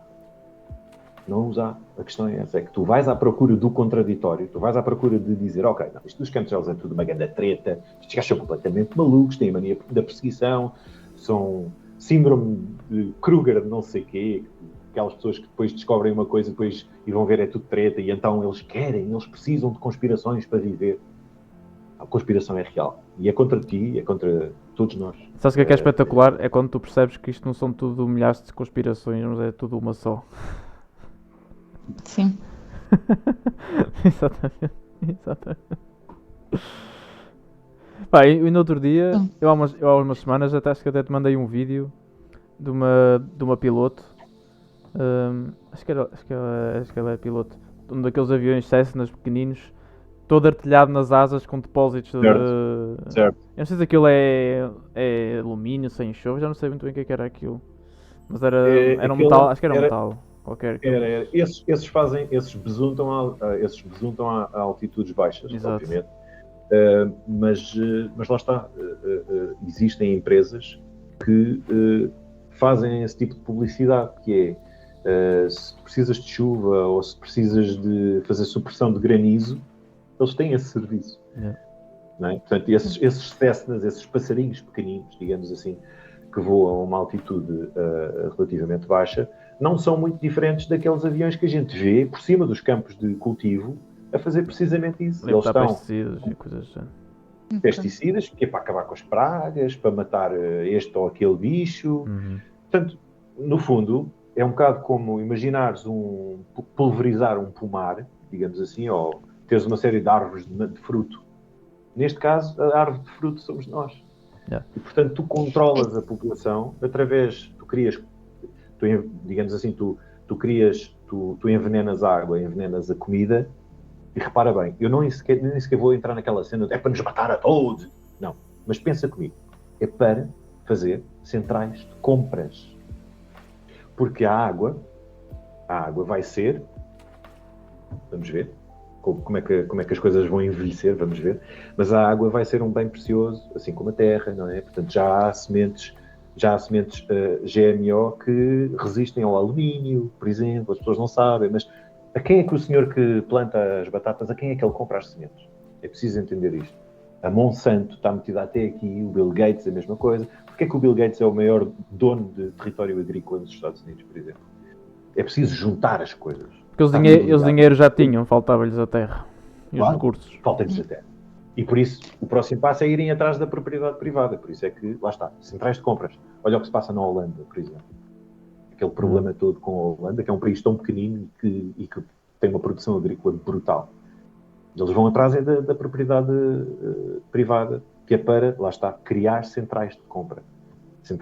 Central de água, central de comida, central de medicamento. Espera, isso já existe. Pronto. E os últimos 3 anos deviam servir para muita gente abrir a pestana. Nós não vivemos em democracia. Sim. E nada do que se decide cá, aqui localmente, em Portugal, nesta ilha, nesta terrinha, neste bairro, é tudo, é alguém, é o senhor que está lá em cima no castelo. Que não é o Costa. Claro que não. Do Costa. O Costa agora vai para a União Europeia com um cargo chorudo. Claro. Fez-lhe o que mandaram e vai receber o prémio. Claro. E agora vem para cá outro, e portanto vamos continuar aí. E a agenda vai-se cumprindo. Yeah. A agenda 21, a agenda 2030, chame-lhe o que quiser, vai-se cumprir. É muito complicado. Fica com uma dúvida. Lá está, eu sou leiga neste assunto. Então qual é o teu objetivo no teu trabalho? Olha, eu pensei muitas vezes em mudar a minha biografia nas redes sociais, porque eu acho que é um cartão de visita, não é? As pessoas não sabem quem é este gajo, quem é aquele gajo, se ele é carnívoro, se é assim, se é assado. E eu encontrei uma definição curiosa e talvez até ambiciosa. As pessoas podem achar que é um exercício de ego, mas não tem nada a ver. Tudo aquilo que eu faço é desapegado ao ego, que é, eu sou um procurador da verdade. E nessa procura, tu vês muitas coisas e tu tens que filtrar muita coisa. Portanto, a mim não me interessa, eu não tenho nenhum interesse próprio, digamos assim, financeiro, ou não quero palco, não quero atenção. Eu quero apenas gerar a consciência. Eu quero que as pessoas pensem por elas próprias, porque eu acho que isso tem sido cada vez mais impedido e retirado às pessoas, que é aquela capacidade de pensar de forma crítica, de pensar do estilo educação moderna, no fundo, não é? Pessoas suficientemente inteligentes para se lembrar do que aprenderam, mas suficientemente burras para não questionarem aquilo que aprenderam. Eu acho que é necessário fazer isso. E, portanto, procurar a verdade, tal e qual como a questão da dieta, tal e qual como outras questões, é um processo diário e individual, é um caminho que se percorre individual. E, portanto, o meu objetivo, o meu projeto fora do João, a vida pessoal do João, a vida profissional do João, o meu projeto, a minha segunda vida, como eu digo às vezes, a brincar à minha mulher, é procurar a verdade e distribuí-la, porque a verdade tem que ser gratuita. A verdade não tem escrutínio e tem que ser gratuita. E tu não sentes, eu estou a perguntar mesmo por curiosidade, pronto, e não sentes que ao estar a divulgar principalmente este tipo de informação, que isso não possa te prejudicar enquanto pessoa? Porque nós não, lá está, nós não estamos numa sociedade em que está disposta a ouvir a verdade. Não está disposta. E tu não sentes que poderás... Devíamos estar. Lá está, há muita gente assim, que só olha para ali. E então não sentes que possa estar a prejudicar-te de certa forma? Sim, acho que sim, mas é o meu caminho e eu acho que são coisas que me ultrapassam. Sim. Isto sim pode soar um bocadinho, isto pode parecer um bocadinho, como é que eu ia dizer, pode parecer mania das grandezas, mas eu acho que é uma coisa que, mas é verdade, é grande. Só assim é que vale a pena viver, João, só assim é que vale a pena viver, eu acho. Eu não consigo imaginar as coisas de outra forma, portanto sim, e prejudica, porque eu sei que prejudica, e ficávamos aqui mais umas horas a falar sobre N coisas que já me aconteceram, por causa de ter esse desejo, ardente, digamos assim, constante, de mantendo a minha própria identidade e nunca escondendo a cara, Eu prefiro focar-me nas pessoas que me encontram na rua e que me dizem assim: eu conheço-te do Facebook. Epá, olha, força aí, meu. Eu prefiro focar-me nessas pessoas. Porque no dia-a-dia, quando tu estás assim a lidar com as pessoas, no dia-a-dia, quando estão na fila para pagar os impostos ou quando estão a sair do trabalho, as pessoas estão vulneráveis e as pessoas estão, como é que eu ia dizer, estão ali naquele ponto em que tu consegues ter uma conversa muito terra a terra com ela. As redes sociais, isto é uma palhaçada. Isto passa. As pessoas olham, gostam, não gostam, odeiam-se, amam-se, mas isso é tudo, no fundo, é tudo pão e circo. Não é? As pessoas têm que andar entretidas com alguma coisa, não é? E aqueles senhores que andam lá em cima sabem disso e por isso põem-nos uns contra os outros. E, portanto, eu sei que posso e que me prejudico, mas eu faço o meu caminho. Obviamente também vamos aprendendo a saber lidar com as coisas. E, portanto, acho sempre, porque sou um eterno romântico, acho que tenho mais a ganhar, ou um eterno otimista, acho que tenho mais a ganhar e que temos todos a ganhar, e aquilo que ganhamos acho que devia ser partilhado. E, portanto, quanto mais pessoas estiverem despertas e conscientes de que tudo o que nos ensinaram é mentira, mais próximos estaremos de poder fazer alguma coisa para contrariar isso. Porque a partir do momento em que tu vês que as pessoas que é suposto servirem-te, não é? Porque a gente esquece desse facto muito simples, que é os governos servem para nos servir. Mas se nos servem, porquê é que nós não temos nada a dizer?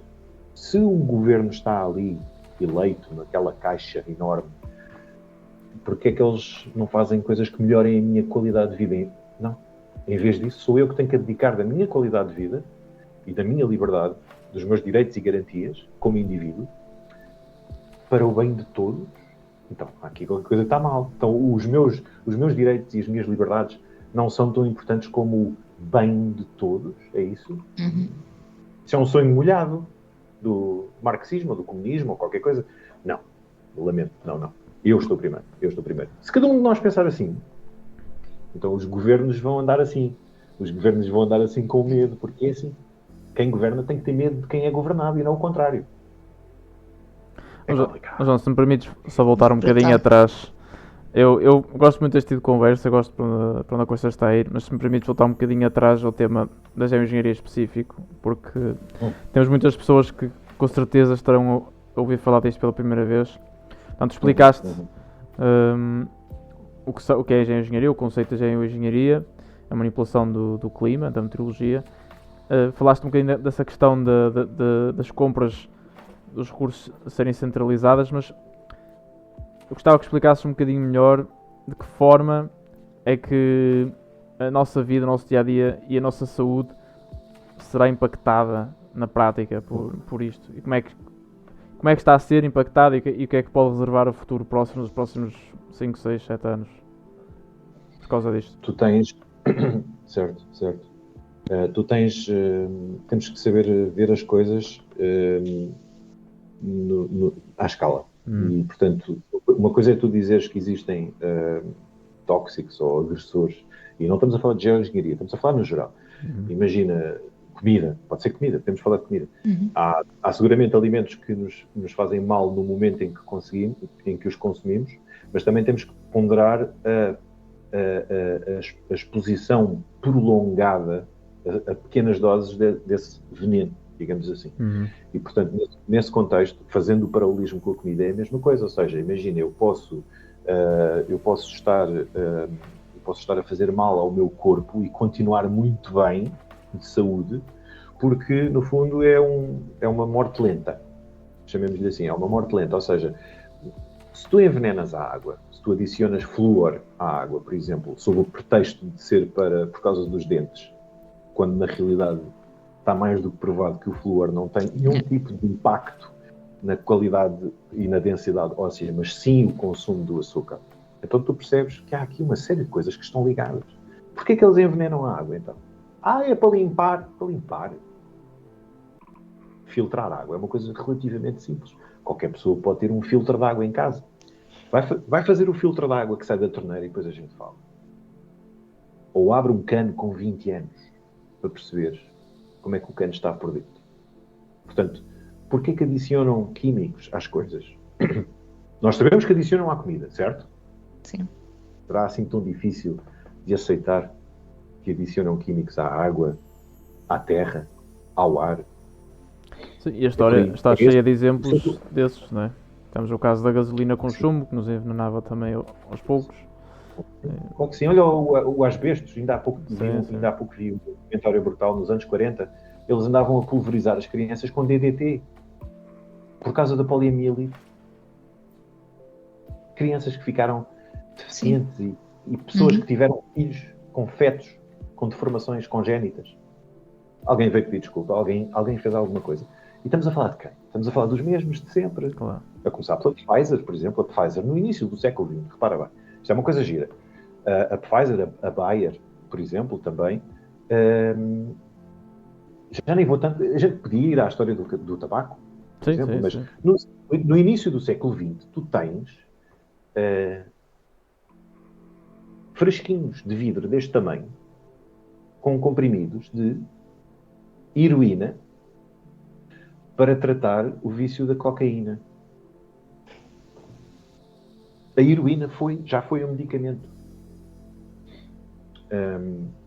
É isso. Ou seja, eu acho que há bocado disse uma coisa assustada e eu vou tentar fixar, que é, não é tanto aquilo que se passa hoje ou aquilo que se vai passar amanhã, é preciso olhar para trás, fazer uma análise sincrónica e diacrónica e perceber o que é que aconteceu nos últimos 20, 30, 40, 50 anos. É possível nós fazermos isso, porque graças a Deus, desde que é possível imprimir coisas ou que alguém as arquiva, nós podemos utilizar a internet para o nosso favor. E a internet tem muitas coisas boas. E, portanto, é preciso nós percebermos e ver, é só seguir o dinheiro. Follow the money. Follow the money. É isso. No fundo, como é que era? Eu tentei encontrar a ciência. Só encontrei Segui o dinheiro e aí encontrei a ciência. Se me for conveniente, eu que sou um gajo com poder, se me for conveniente dizer que a verdade é isto, mais aquilo e mais aquilo outro, eu estou a manipular. Portanto, não há truques novos debaixo do céu. Das duas uma, ou tu invades e matas e violas e pegas fogo, ou manipulas. Manipulas a percepção. Portanto, tens o lado masculino e o lado feminino, né? Tens o ataque, não é? Uma seta, uma flecha apontada ao coração, um soco na cara. Pronto, guerra. Isso é a perspectiva masculina. A perspectiva feminina, isto do ponto de vista filosófico, é a nuance, é o diz que disse, mas afinal, a contra-informação. É complicado. Mas é uma luta diária, lá está. E eu digo isto às pessoas que me perguntam assim, mas não é isso, não te causa ansiedade? Estás sempre a procurar essas coisas, não te causa ansiedade? E eu respondo assim, eu prefiro saber e gerir e acredita que penso muito mais no amanhã. Eu e a minha mulher, nós pensamos muito os dois nisso, que é, eu quero aproveitar o tempo que tenho. Eu quero curtir a vida. E, portanto, living on the edge, como os Aerosmith, estás a ver? Eu vivo um bocadinho mais no limite, na zona de conforto, entre a zona de conforto e a zona de pânico, na zona de esticar. Quanto mais eu esticar, mais confortável eu estou. Eu posso ir mais à frente. Portanto, eu prefiro isso. Prefiro saber e gerir, ou procurar saber e gerir, do que não saber e um dia ser apanhado de surpresa e batem-me à porta e dizem que você tem que sair daqui. Mas fazes planos para o futuro, sabendo essa informação? Poucos. Mas tento fazer, nomeadamente em relação a, por exemplo, estar minimamente preparado para o facto de haver, por exemplo, um blackout ou uma coisa assim, sem querer parecer muito maluco. Não construí nenhum bunker, não estou nesse estado.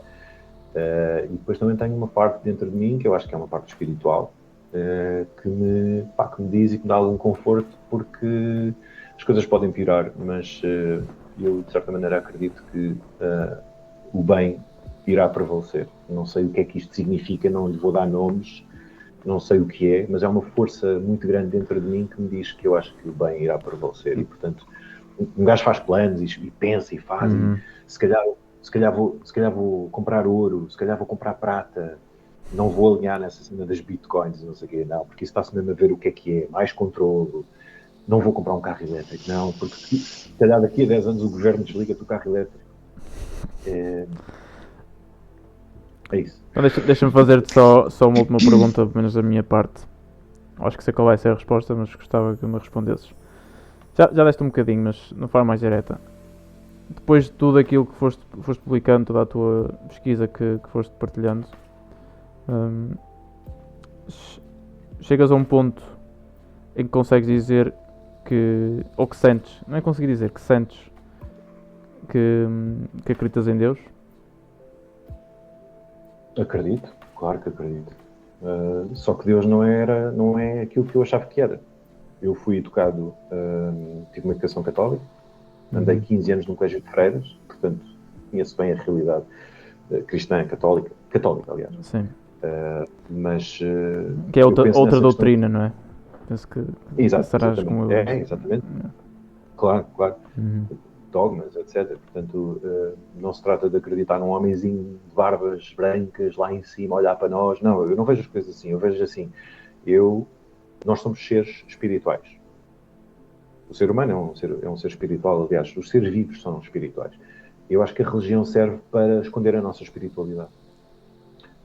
E, portanto, a religião é um sistema de controle, talvez um dos mais antigos. Mas as pessoas aqui ofendem-se um bocado porque elas confundem coisas. Exato. Elas confundem as duas coisas. E, portanto, sim, eu acredito em Deus. Só que Deus para mim não tem um nome, Deus para mim é um fenómeno, é algo que eu acredito no design inteligente, como tu sabes. Deus para mim é uma força, porque tudo aquilo que existe, tudo aquilo que está à nossa volta, para mim foi criado. Deus é a criação, sim, eu percebo. Deus é a criação, Deus é a natureza. Porquê é que a gente se sente tão bem quando estamos na natureza? Porquê que será? Porque é uma obra vasta e incompreensível e inexplicável. Sabe, é isso que eu também sinto. Humildade, eu percebo. E tu chegas tu passas anos a pesquisar sobre tanta coisa e era aquilo que eu estava a dizer há bocadinho. Às vezes tu falas com uma pessoa que tem uma perspectiva criacionista, falas com uma pessoa que tem uma perspectiva de evolução, seja o que for quase o tema, torna-se irrelevante, a perspectiva torna-se irrelevante, né? O pressuposto torna-se irrelevante. Tu chegas depois à conclusão, olhas à tua volta, tu pensas, mas isto, como é que isto pode ser explicado por um acaso, por uma coisa que é do nada? É tudo tão perfeito, funciona tudo. Depois tu olhas ao microscópio, tens uma visão micro, tens uma visão macro, tens uma visão gigante e é tudo o mesmo, só que em escalas diferentes, está tudo interrelacionado. Exato. É tudo tão perfeito, tão harmonioso, não é? Tu começas a pensar, mas como é que é possível isto ser tudo um acaso, não é? É o nosso corpo, não é? Exato. Fazendo uma ponte com os temas que já abordámos hoje, o corpo humano. Toda a gente diz, e não é pouco dizer isto, não é? Toda a gente diz que o corpo humano é uma máquina fantástica. Yeah. Não é? Portanto, a criação da vida só é possível através da vida. Então, como é que tu crias vida sem ser com vida? E então é pescadinha no rabo da boca. Nós andamos aqui às turras com incógnitas, e é bom termos incógnitas, eu acho que isso é bom, acho que mantém a chama da curiosidade, da vida, no fundo. Se matéria morta ou se matéria inorgânica não consegue gerar vida, então algo gerou vida. Tu não podes... Eu pessoalmente, não sou muito realista, eu não acredito em ficção. Não é? A história da evolução, a teoria da evolução das espécies é uma história muito, muito, muito infantiloide. Não é? Passaram milhões de anos. Sim, está bem. Quem é que contou esse ano? A Terra e os bilhões de anos, a formação da Terra. Como é que tu sabes? Tudo baseado em histórias. Seja a religião, não é? Eu não vou falar da Bíblia, não é? Não vou dizer, a Bíblia não é para ser levada à letra. Como tudo. É direito, é sujeita à interpretação. Portanto, vamos lá ver uma coisa. Dizem-te assim, ser cristão é desejar o bem dos outros. Mas quem é que no seu perfeito juízo não quer desejar o bem dos outros? Ok? Nós queremos, à partida, queremos o bem dos outros. Então, isso faz de mim um cristão? Não. Faz de mim uma pessoa. Independentemente do teu credo, da tua cor, da tua crença, whatever, tudo aquilo que nós gostamos de nos categorizar, não é? E nós às tantas andamos à procura de pessoas com características semelhantes.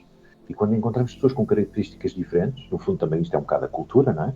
Nós ficamos um bocado, espera aí, isto se calhar questiona minha aprendizagem. E por que não? Porquê que tu tens que ter essa cola entre... É quase como se nós precisássemos de ter alguma coisa em que acreditar. Mas porquê que é preciso ter alguma coisa em que acreditar? Podes, por isso, simplesmente sentir. Tu podes sentir. Sentir é uma forma de acreditar. E eu acho que tem muito a ver com isso. Acho que tem muito a ver com o nosso potencial espiritual que nos é escondido. Nós somos mantidos, propositadamente, somos mantidos espirituais. Não sei se esta palavra existe, mas acho que faz sentido aqui. Nós somos, digamos que, nós metem-nos no cantinho, no escuro, não é? Querem tapar o sol, querem nos meter em casa, querem nos controlar. É a alegoria da caverna. Pões virados para a parede. Perfeito. É isso.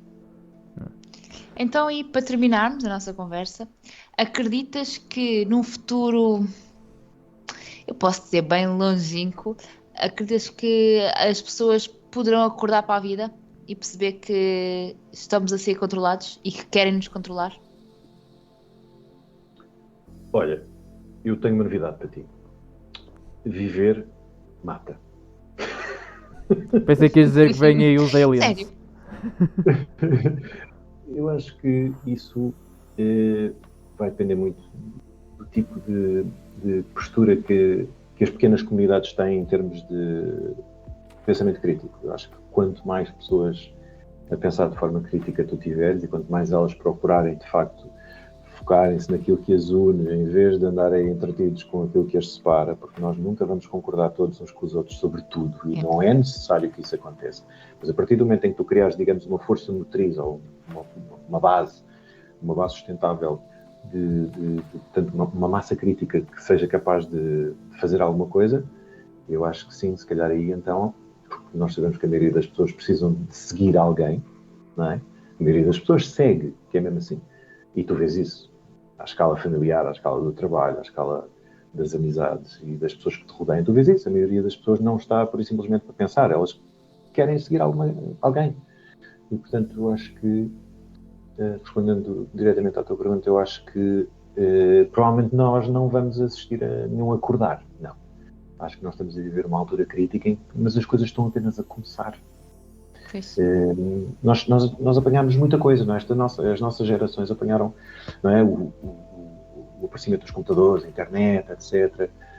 Nós estamos num limbo, muito grande. Eu não tenho grandes esperanças em relação à humanidade, acho que isso é demasiado ambicioso e é demasiado romântico, e isso sim acho que é ficcional. Acho que nós devemos, a mim preocupa-me mais olhar para o passado, preocupa-me, por exemplo, a forma como tratamos as pessoas mais velhas, porque eu acho que é muito importante nós tratarmos bem as pessoas com mais idade, que são esquecidas, são o chulé, estás a ver?